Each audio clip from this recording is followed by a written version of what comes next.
We've missed Christmas, get that hat off! We've got games to play. The first review of 2016 on this channel is going to be Zero Wing for the Sega Megadrive. Hopefully you all had a nice Christmas and a happy new year. I personally just fell asleep on the couch after having an argument with the dog and drinking too much. Zero Wing for the Megadrive is one of these games that unfortunately people know what it is because of another reason. The internet meme. All your base, all your... How about new? So take a minute to empty your mind of any drum and bass tunes and anything related to Zero Wing from the internet meme and listen to what I have to say about this game. Also, is it pronounced meme or meme? I have no idea. The internet will destroy us all with confusion. What the hell was that? Created in 1989 for the arcades by Toaplan, Zero Wing was then given a port over to the Mega Drive for Europe and Japan. Sadly, for those of you from the land of the free, the Sega Genesis didn't receive a version of this game. Sorry, Americans. So what exactly is Zero Wing? Well, it's another one of those side-scrolling shooters where your main objective and concern is not to be blown into a million bits. Your spaceship of choice in this game is known as a Zig, and you are the only Zig pilot left. You're escaping your mothership at the start of this game, as you can see, and it is exploding. With all your friends inside, might I add, which is quite emotional. So basically, once you get outside your ship, you're going to be attacked by waves of space pirates. The leader of these space pirates being this guy called Katz, who kinda looks like he belongs in a futuristic version of RuPaul's Drag Race. If you're a fan of spaceship shooters from the 90s, then you'll already be familiar with the mechanics of this game. Your three power-ups are red, blue and green. Red being your straight shooting standard shot, blue being a big blue laser beam, and green being a sort of homing missile that fires rapidly. These power-ups both have their pros and their cons, and to be honest it'll be down to personal preference, but I don't see why anyone wouldn't want to blow up things with a massive laser beam. There are two mechanics in this game that sort of set it aside from the other spaceship shooters, and the first one being something I done just as I flew out of the mothership at the beginning of this clip. You can grab an enemy ship with a tractor beam, hold it, and then press the button again to fire it back at the enemy.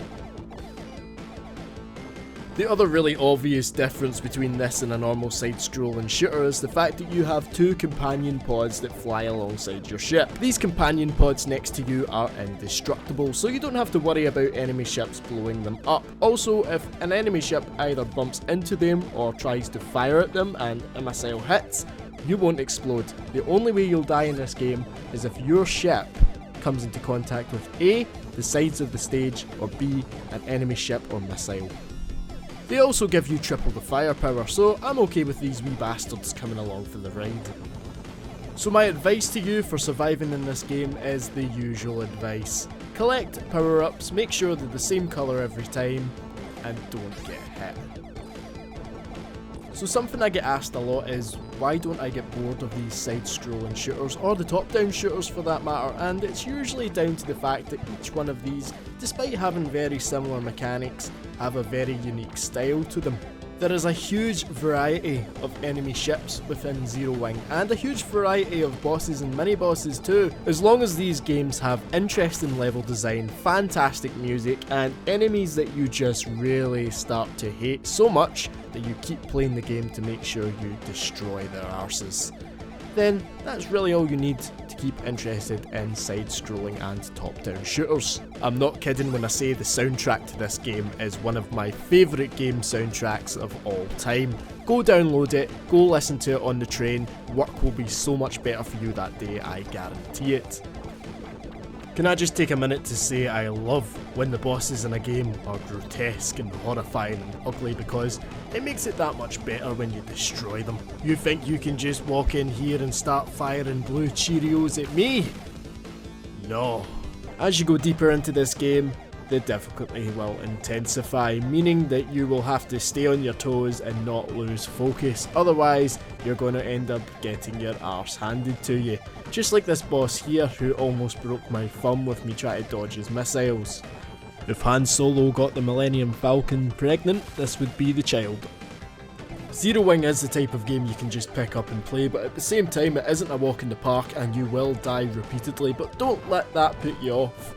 Easy mode in this game doesn't necessarily make the game easier, but it means that you've got unlimited continues, so you're not going all the way back to the beginning of the game every time you mess up. And thank God for that, because if it wasn't for this, I would have ejected my Mega Drive from the nearest window.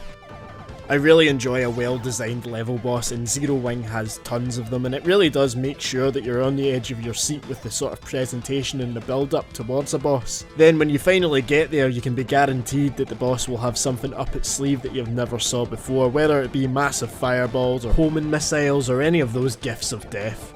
There are 8 stages in this game, and each environment is vastly different, which is always a good thing because it's easy to get bored of the environments when you're playing a shoot 'em up. The game's actually sort of a successor to a game called Hellfire that was also by Toaplan, and it's sort of similar if you look at them, especially by design, but there is a lot of different mechanics in Hellfire as opposed to Zero Wing. We're going to look at that game on the channel soon anyway though.